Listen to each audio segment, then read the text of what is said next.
tidak menyadari bahwa dia adalah ibu dari anak laki-laki kaya. Bahkan di sekitar lokasi konstruksi perusahaan anaknya, telah menjual martabak bawang selama 10 tahun penuh. Namun hari itu ketika ibu berbalik, CEO datang ke lokasi konstruksi untuk memeriksa kemajuan pembongkaran. Tanpa sengaja menemukan restoran ibu ini, maka sang CEO mengeluarkan selembar uang $100, berencana untuk mencicipinya. Dan sang CEO hanya mencicipi sepotong martabak bawang. Berkeliling di berbagai sudut kota, ternyata 20 tahun yang lalu, sang CEO selalu meminta ibu untuk membuat martabak bawang lagi. Namun pada hari itu, ibu baru saja berbalik. Seorang pria besar muncul di belakang sang CEO kecil, membawanya pergi. Dan begitulah selama 20 tahun. Ayah CEO setiap hari mengayu becak dengan selebaran pencarian orang yang tergantung, berkeliling di berbagai sudut kota. Suatu hari, tiba-tiba dia bertemu dengan sebuah mobil yang berjalan. Dia terkejut, dalam keadaan panik, tanpa sengaja menggores mobil mewah yang terparkir di pinggir jalan. Penonton segera berkumpul untuk melihat. Sementara itu, orang tua itu jongkok di depan mobil. Dia terus mengelap bagian yang tergores dengan lengan bajunya. Mendengar keributan, direktur segera mengambil tongkat bisbol dari bagasi mobilnya dan menuju ke arah orang tua itu. Melihat direktur mendekat dengan marah, orang tua itu mundur ketakutan. Saat semua khawatir, apakah orang tua itu bisa menahan pukulan tongkat, direktur malah memukul kotak kardus dengan tongkat. Kamu menyentuh mobilku, aku juga menghancurkan mobilmu. Kita sekarang sudah seimbang. Pergilah, SHAIN. Orang tua itu mengeluarkan semua uangnya untuk membayar, namun ditolak dengan sopan oleh direktur. Melihat punggung kesepian orang tua itu saat pergi, direktur juga tak bisa menahan perasaan haru. Apakah kamu melihat barang-barang di mobilnya? Dia mencari keluarganya, aku juga mencari keluarga saya. Kita sama-sama orang yang tersesat di dunia. Oh iya, orang tuaku sudah mendapat kabar. Saat kamu diculik, kamu masih terlalu kecil. Selain mengingat rasa bawang goreng ibuku, tidak ada lagi. Kita hanya bisa mengunci daerah ini. Yang lain harus menunggu lagi. Baiklah, kalian periksa dengan cermat. Aku akan berkeliling lingkungan sekitar. Dan ketika CEO datang ke lokasi konstruksi, dia baru saja bersiap untuk mencoba makanan para pekerja. Tiba-tiba melihat sekelompok pria turun dari mobil tidak jauh dari sana. Mereka yang terlihat mencurigakan mengelilingi stan. Pemimpin geng hanya menggigit sepotong bawang goreng dan menyimpulkan bahwa makanannya bermasalah. Dan dengan alasan itu, mereka merusak stan orang tua. Orang tua itu tidak akan mati begitu saja. Namun, siapa yang tahu untuk kali berikutnya? Atau nanti bagaimana? Jika kalian tidak ingin, jika terjadi sesuatu, lebih baik segera setuju untuk merobohkan tempat ini. Uang ganti rugi tidak sedikit. Jangan terlalu rakus. Tidak, tempat ini, aku pasti tidak akan pindah. Anakku pada saat itu, di sini, kamu tidak pindah. Selama bertahun-tahun ini, aku selalu berharap, dia suatu hari, kembali. Jika aku pindah dari sini, dia kembali, tidak bisa menemukan kita. Bagaimana ini? Zero. Berapapun uangnya, kita semua tidak akan pindah. Ibu angkat, jangan khawatir. Kita tidak akan pindah. Kata ibu angkatku, kau sudah mendengarnya kan? Apakah kalian tidak pindah? Baiklah, saya punya banyak ide. Memecahkan. Detik berikutnya, orang tua itu langsung meraih lengan preman dan memohon tanpa henti. Namun ketika dia menyentuh tato preman, ternyata dia salah mengira preman itu sebagai anaknya sendiri. Karena anak laki-laki orang tua itu juga memiliki tanda lahir di tempat yang sama. Preman itu dengan kejam mendorong orang tua itu jatuh ke tanah. Orang tua itu dengan tidak puas menyentuh tato preman dan berkata, lihatlah tanda lahir di siku tangannya. Aku bisa merasakannya. Tanda lahir waktu. Ibu angkat, ini bukan tanda lahir sama sekali. Ini adalah tato. Hanya terasa seperti itu saat disentuh. Apa? Melihat wanita akan merusak urusan mereka. Bawahan segera menarik wanita ke tengah halaman. Ingin mengajari dia pelajaran. Tunggu. Nakal. Apa artinya? Mengambil sertifikat properti orang lain. Mau pergi tanpa menjelaskan. Apakah terlalu gegabah? Anjing baik tidak menghalangi jalan. Cepat pergi dari sini. Kalau tidak bagaimana? Kamu bajingan. Kalau kamu punya masalah, hadapi aku. Jangan sentuh tamu saya. Tidak apa-apa. Biarkan dia datang. Aku ingin melihat. Dia bisa apa padaku? Serang aku.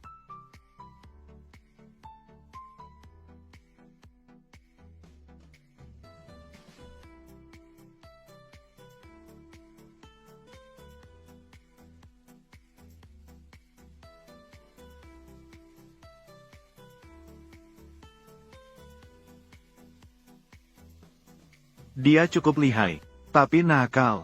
Lanjutkan kegilaanmu. Kamu kira kamu siapa? Bagaimana? Kamu ingin menghajar aku? Menghajar kamu? Lalu bagaimana? Kalau begitu, cepatlah bertindak. Aku sudah memberi peringatan. Hari ini kamu tidak akan bisa membunuhku. Jangan harap bisa membawa barang itu. Jangan berani bergerak dari tempat ini. Tentu saja, pilihan terbaikmu adalah letakkan barangmu, lalu pergi. Mencoba mengintimidasi aku. Mengintimidasi kamu. Coba saja. Bawa dia ke sini untuk saya. Tekan di atas meja. Di tangan Lin, jam tangannya. Aktifkan sinyal darurat. Lin dalam bahaya. Semua orang ikuti mobil di depan. Pastikan untuk melindungi Lin dengan baik. Ya. Ikut saya bicara kasar. Apakah kamu tahu siapa saya? Saya suka membantu orang mengatasi bicara kasar. Apakah kamu melihat palu ini? Biasanya bicara kasar disebabkan oleh gigi. Hari ini saya akan membantumu. Memukulnya satu persatu. Dibandingkan dengan dokter gigi. Ini gratis. Jika kamu bisa memukul satu gigiku, kamu tidak perlu gratis. Saya akan memberimu 1 juta. Namun, saya khawatir kamu tidak bisa memukulnya. Saya tidak bisa memukul. Apakah kamu pikir kamu memiliki gigi emas? Berdasarkan harga diri saya, gigi saya jauh lebih berharga daripada gigi emas. Sampai sekarang kamu masih berlaga di depan saya. A22222. Berani.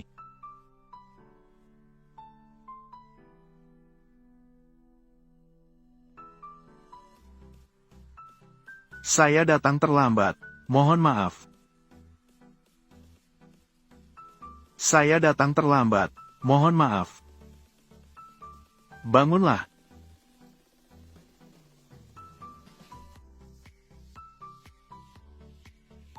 Apa?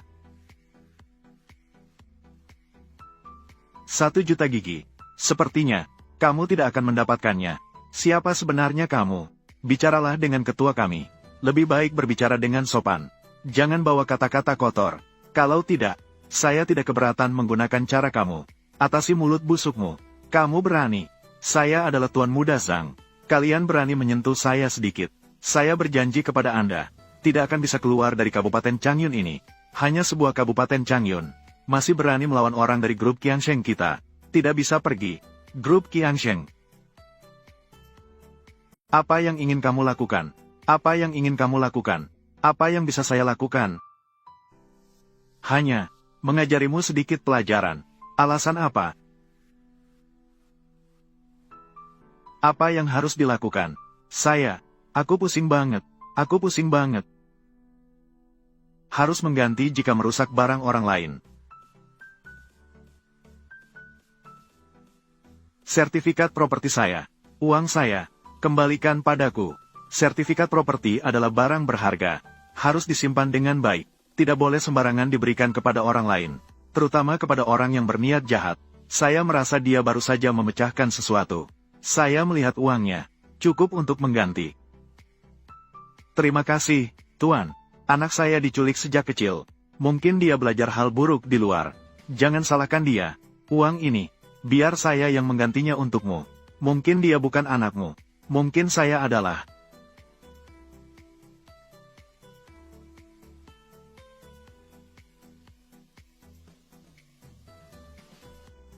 Aku ingat saat aku hilang pada usia 5 tahun.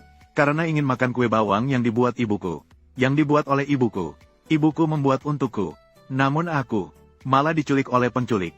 Untungnya, aku ingat rasanya. Manis, asin, rasanya juga seperti madu. Hanya ibu yang bisa membuat rasa itu. Xiao Feng juga, yang hilang pada usia 5 tahun. Juga memang karena ingin makan kue bawang. Kamu. Tanda lahir di siku. Ketika aku dewasa, aku dulu merasa rendah diri karena itu. Karena itu tidak terlihat bagus. Ketika aku lebih tua sedikit, saya sangat bersyukur atas keberadaannya. Karena itu, saya punya ciri yang tidak biasa, dan membantuku mencari orang tua. Keuntungan terbesar, bentuknya, seperti sebuah hati. Xiao Feng. Kamu adalah Xiao Fengku.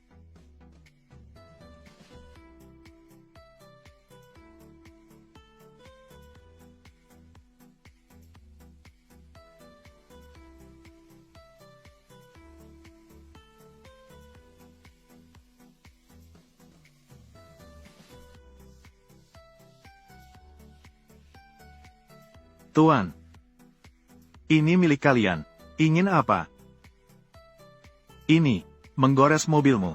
Itu salahku. Saya memberikan kompensasi. Dengan uangku. Semuanya untukmu. Janganlah mengganggu keluarga kami. Bagaimana? Zero. Uangku untuk membeli anak babi. Keluarkan. Kita ke depannya. Beli lagi. Merusak mobilmu. Itu salah kami. Lagi pula, bukankah kita sudah selesai? Lagi pula, di dunia ini tidak ada ayah memberi uang pada anak. Yang kamu katakan juga benar. Di dunia ini tidak ada ayah memberi anak. Kamu bilang apa, ayah? Qiangsheng, ini adalah anak laki-laki kita. Xiao Feng. Xiao Feng. Kamu adalah Xiao Feng. Xiao Feng. Ayah, kamu sudah bekerja keras. Tidak sulit. Selama kita bersama keluarga, bisa berkumpul sudah cukup. Benar. Bagaimana kehidupanmu beberapa tahun terakhir? Apakah kamu merasa tersakiti? Beberapa tahun ini, kecuali tidak ada orang tua di sekitar. Semuanya baik-baik saja. Baguslah. Ayah ibu, paling khawatir, adalah takut kamu tersakiti. Kita jangan berdiri saja. Kalau begitu, aku akan pergi memasak untuk semua orang. Kita duduk sambil makan dan ngobrol. Zero. Kamu sudah bekerja keras. Apa yang ayah belikan untukmu adalah daging asam keluarga Zhang. Saat itu, kamu langsung tergoda. Setiap kali makan, pedasnya membuat teriak.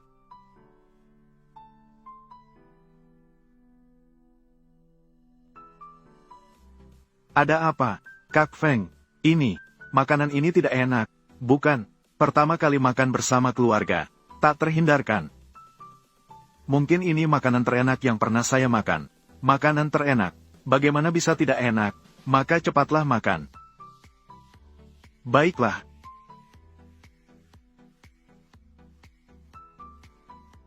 Hari-hari kakak, sepertinya hidupnya baik-baik saja. Meja ini penuh dengan makanan lezat.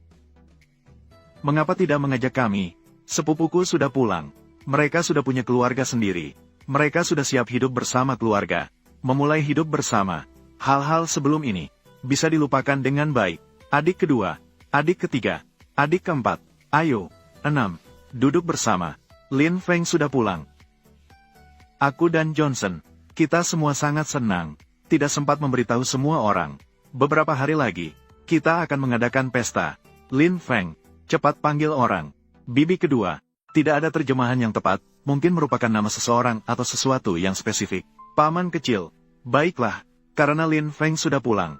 Jadi, kakak, masalah hatimu seharusnya sudah selesai. Ya. Begitu Xiao Feng kembali, Cui Ping dan aku, batu di hatiku terlepas. Bagus. Jadi, kakak, tolong selesaikan masalah hati kami. Juga selesaikan masalah hati kami. Selesai sudah. Kakak, selama beberapa tahun terakhir, kamu telah meminjam banyak uang dari kami, kan? Kamu telah meminjam banyak uang, bukan? Sejujurnya, sudah beberapa tahun. Paman, katakan saja langsung. Kembalikan uangnya. Membayar hutang adalah hal yang wajar. Itu adalah kewajiban. Aku tidak punya uang sebanyak itu sekarang. Mari kita tentukan waktu. Pada waktu itu, aku pasti akan mengembalikannya kepada semua orang. Ayah, kembalikan uangnya. Selama beberapa tahun terakhir, kami telah meminjam banyak uang untuk mencarimu. Kami telah meminjam banyak uang. Sekarang, tidak masalah. Uang ini, saya akan membayarnya kembali. Kamu, Lin Feng, kamu diculik saat kecil. Itu bukan salahmu. Ada orang tua, tapi tidak dibesarkan oleh orang tua. Itu juga bukan salahmu. Padahal kamu tahu dirimu sebenarnya. Tapi kamu masih pura-pura. Itu adalah masalahmu. Ya, jika kamu benar-benar punya uang, apakah kamu masih perlu mencari keluarga jika kamu sudah kaya? Sekarang siapa yang tidak tahu tentang pencarian keluarga? Mereka kembali untuk hidup bergantung pada orang tua. Kalian, kami datang untuk mengambil uang. Segera kembalikan uang. Kembalikan. Saya pasti akan mengembalikannya. Kita semua adalah keluarga. Saya masih bisa menipu kalian. Tapi berikan padaku. Bolehkah sedikit waktu? Waktu, kakak. Ini memberikanmu waktu. Bisakah kau mengembalikannya? Lihatlah dirimu sendiri. Uang harus kau kembalikan hari ini. Namun, kami mengizinkanmu. Bayar kembali dengan cara lain. Bagaimana cara mengembalikannya? Kalian bisa menjaminkan rumah ini kepada kami. Sebagai jaminan kepada kami. Hutang sebelumnya. Kami akan mengalami kerugian sedikit. Membatalkan satu transaksi. Tante Ying. Dana pembongkaran rumah ini sekarang. Tapi lebih dari 1 juta. Kami hanya berhutang beberapa puluh ribu padamu. Kamu akan mengalami kerugian sedikit. Bagaimana? Hutang tidak perlu membayar bunga. Beberapa puluh ribu ini sudah cukup. Hampir selesai. Meskipun bunga terus bertambah. Tidak sebanyak itu. Kalian bahkan lebih buruk. Daripada rentenir. Aku bilang kau gadis kecil. Dari mana datangnya banyak omong kosong? Kau paham? Kamu bernama Sen. Tidak bernama Lin. Apa hakmu untuk ikut campur? Urusan kita adalah kerabat. Aku juga tidak ingin berdebat denganmu. Paham? Kita bersama beberapa saudara datang. Nakal. Maknanya sudah sangat jelas. Itu rumahnya. Kamu harus memberi. Tidak memberi pun harus memberi. Kalian berulang kali mengatakan kalian adalah keluarga. Itu adalah kerabat. Tetapi, apa yang kalian lakukan tidak sebaik seorang kerabat. Bahkan tidak sebaik seorang kerabat. Nakal. Tidak ada giliranmu untuk berbicara di sini. Baru pulang sudah ingin menjadi tuan rumah. Kamu pikir kamu siapa? Apakah kalian mengancam kami? Aku jadi tertarik untuk melihat. Metode apa yang akan Anda gunakan? Yaitu dengan cara ini. Paham? Ini. Saya tidak takut dengan ancaman kalian. Tapi kita adalah keluarga. Aku tidak ingin membuatnya jadi buruk. Aku tidak membawa banyak uang. Namun, di dalam kartu tambahan ini, ada 300 ribu. Kalian bisa memeriksanya dan mengambilnya. Menghilangkan kita. Meminjam beberapa puluh ribu dari keluarga kalian. 200 ribu lebih. Sebagai keuntungan bagi keluarga kami. Untuk memberikan bunga kepada kalian. Xiao Feng. Ayah. Saya punya uang. Kamu lupa kamu menabrak mobilku. Mobil itu. Kartu ini sepertinya asli. Rumah ini sudah jadi milik kita. Pembongkaran minimal harus diganti dengan jutaan. Kamu tidak bisa menghitung, kan? Kami tidak butuh uang. Kami hanya menginginkan rumah. Hari ini bagaimanapun juga. Kalian harus memberikan. Xiao Ying. Mengambil rumah keluarga kami. Keluarga kami akan tinggal di mana? Ya, Yingzi. Ini satu-satunya rumah kami. Sudah kami berikan ke kalian. Kami semua tidak punya tempat tinggal. Kamu suka tinggal di mana saja. Kalian tidur di jalanan pun tidak apa-apa. Tidur di bawah jembatan juga tidak masalah. Apa urusan kami dengan hal ini? Apa yang kamu lakukan? Kalau tidak tahu. Mereka pikir kamu tinggal di rumah kami, menyusup ke sarang burung. Sepertinya, tidak hanya burung dan binatang saja yang bisa melakukannya. Apa maksudmu? Kamu mengatakan kami seperti binatang. Kamu ini tidak tahu diri. Berani mencela kami lagi, coba saja. Kamu berani mencela, aku sebagai paman. Berani mengajarmu cara bersikap. Kamu juga pantas menjadi paman. Kamu punya sifat, seperti seorang paman. Hei, aku, Qiang Hua. Kamu mau apa? Hal-hal yang tidak bisa dikendalikan mulutnya. Kamu mengalah. Aku sebagai paman. Hari ini harus beres. Memberinya pelajaran. Lin Qiang Hua. Kamu berani? Ada apa dengan anakku hari ini? Aku akan bertarung denganmu. Benar. Jika kalian berani membuat kekacauan hari ini, kita akan bersaing dengan kalian. Qiang Hua. Jangan takut. Kalau mau berkelahi, mari berkelahi. Jika rumah tidak bisa dijadikan jaminan hari ini, suatu saat pasti akan ada pertarungan. Mari kita bersama-sama. Berani dan tegas sebenarnya mudah. Cukup dengan semangat yang membara. Tapi harus belajar untuk sabar. Maka akan semakin sulit. Kamu bicara apa di sini? Lihatlah penampilanmu. Hubungan keluarga tidak bisa terwujud. Tapi rumah keluarga kami. Kalian tidak bisa menghindar. Kalau tidak, semakin buruk semakin kacau. Tentu saja. Bisa. Rumah diberikan padamu. Aku punya syarat. Asalkan kalian setuju. Ambil sertifikat properti. Rumah menjadi milik kalian. Bagaimana? Kondisi apa? Kalian ingin mendapatkan rumah ini. Selain itu, selain hutang sebelumnya, setiap keluarga memberi kami 80 ribu. Bagaimana? Win, Kak, hanya 24 ribu. Saat ini, jauh dari cukup untuk membeli rumah. Ya, itu hanya memperbaiki rumah di desa. Ini juga tidak cukup. Bagaimana menurutmu? Setuju? Kakak perempuan. 80.000 untuk keluarga ini. Uangnya agak banyak ya. Ya, 2 ya baru saja merenovasi rumah. Menghabiskan banyak uang.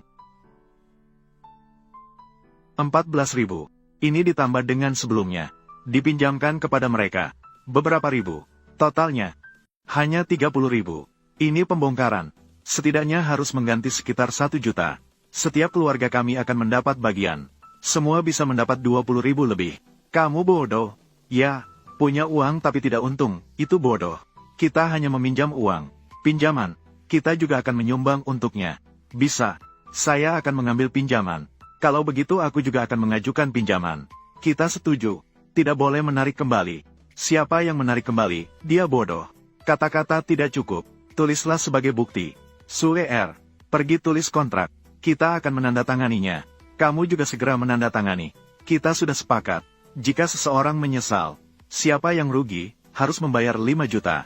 Benar. Siapa yang tidak mampu membayar, bahkan harus melakukan apapun, harus membayar denda pelanggaran kontrak ini.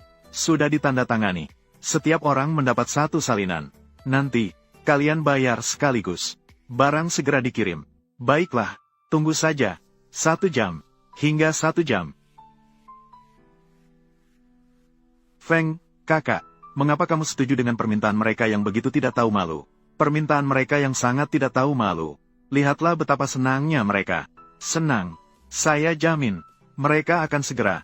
Bahkan tidak bisa menangis. Sofa 500, bantal 400. Dan lemari pakaian ini. Tempat tidur dan pintu apa lagi? Hitungkan kepadamu 500. Mau dijual atau tidak? Harganya 20. Kamu berani mengatakannya. Mengapa kamu tidak pergi dan mencuri? Jual, jual, jual. Semuanya dijual. Kalau merugi, ya sedikit saja. Tunggu sampai kita mengumpulkan 80.000. Kita setidaknya akan mendapat puluhan ribu. Ada yang membayar untuk kita. Kamu takut apa? Tapi dia juga terlalu jauh melampaui batas. Kesabaran kecil membawa kekacauan besar. Kali ini, aku adalah. Ambil barang pusaka ibuku. Digadaikan. Kak Qiangsheng. Kali ini, aku ingin berada di rumahmu. Mendapatkan keuntungan besar. Ini adalah persiapan saya tahun ini. Uang untuk membeli anak babi. Hanya jika tidak ada pilihan lain. Aku benar-benar tidak ingin menggunakannya. Tapi kakak, siapa yang membiarkanmu? Lebih babi daripada anak babi yang saya pelihara. Pak Lin, mengapa Anda sekarang? Telepon saya. Saat ini, Anda seharusnya bersama keluarga. Sedang merayakan kebahagiaan bersama. Saya meminta Anda untuk menyelesaikan beberapa hal. Pesanan Anda. Jangan khawatir. Hal kecil. Tentang pembongkaran rumah kami. Saya ingin pembongkaran di sini. Semuanya dihentikan. Saya akan segera mengaturnya. Paman dan Bibi. Kalian benar-benar ingin melakukan ini. Aku ingin melihat bagaimana kalian menyelesaikannya. Bagaimana kalian mengakhiri. Hitunglah. 240.000. Tidak kurang sedikit pun. Mengingat kita semua. Karena kita adalah keluarga. Kalian masih punya kesempatan untuk menyesal. Saya bisa berpura-pura tidak ada yang terjadi. Seolah-olah tidak ada yang terjadi. Kalian, masih keluarga kita. Keluargamu selain bisa meminjam uang. Siapa yang menjadi keluargamu? Kamu juga tidak memperbesar matamu. Lihatlah dengan kedua matamu. Apa kondisi keluargamu ini? Itu saja. Bagaimana cara mengatakannya? Apalagi yang bisa dilakukan? Jika tidak, aku akan mengatakannya dengan jelas. Sebenarnya dengan keluargamu. Ini tentang hubungan keluarga. Membuat kita merasa malu. Malu sampai ke rumah nenek. Kalau bukan karena kakek nenekmu. Menyatukan kita dalam keluarga. Bagaimana cara mengatakannya? Fakta yang sudah ditetapkan. Kalau tidak, lebih baik ikuti prosedur dengan cepat. Jangan terus-terusan meminta-minta. Lebih baik mengakui sebagai keluarga. Berbicara dengan kalian semua. Lebih baik mengatakan sekali lagi. Aku merasa ini membuang waktu. Baiklah, karena kalian memilih untuk begitu. Maka sekarang kita akan membayar dan mengirim barang. Menjadi kaya. Kaya. Sekarang kita akan kaya. Ini lebih dari 1 juta. Setelah dikurangi biaya, setiap keluarga minimal harus mendapatkan 230.000. Benarkah? Lebih dari 1 juta. Setiap orang bisa mendapatkan 230.000. Tadi kalian tidak mengatakan, tidak ada keuntungan, kamu sangat polos, atau otakmu bodoh? Aku bilang tidak ada keuntungan, maka tidak ada keuntungan. Jadi aku bilang, kamu masih bahlul, kamu memang begitu. Kamu bilang orang bodoh masuk ke rumah orang bodoh. Satu keluarga harus masuk melalui pintu yang sama. Kamu bilang, orang bodoh ini, mengapa dia begitu beruntung? Semua tempat tidak dirobohkan. Hanya rumah mereka yang dirobohkan. Apakah kalian cocok? Uang-uang ini. Seharusnya uang ini kita yang mendapatkannya. Karena berada di atas pundak kita. Hanya dengan uang bisa berkembang. Jika diletakkan di atas pundak kalian, maka itu adalah pemborosan. Orang miskin ini, hanya orang miskin. Apa haknya untuk menjadi kaya? Hanya kalian kawanan babi hutan ini. Sepanjang hidup tidak akan makan beras yang halus. Sebenarnya kita, sudah lama diselidiki. Ganti rugi penggusuran di sekitar sini. Umumnya di atas 1 juta. Kalau bukan karena Cui Ping, dia terus menunggu anaknya. Tidak tega untuk merobohkannya. Tanpa disadari menjadi penghuni yang menolak pindah. Sekarang, ganti rugi ini semakin besar sekarang. Ketahuilah, kita harus berterima kasih pada Cui Ping. Ibu, kalian terlalu berlebihan. Aku akan bertarung denganmu.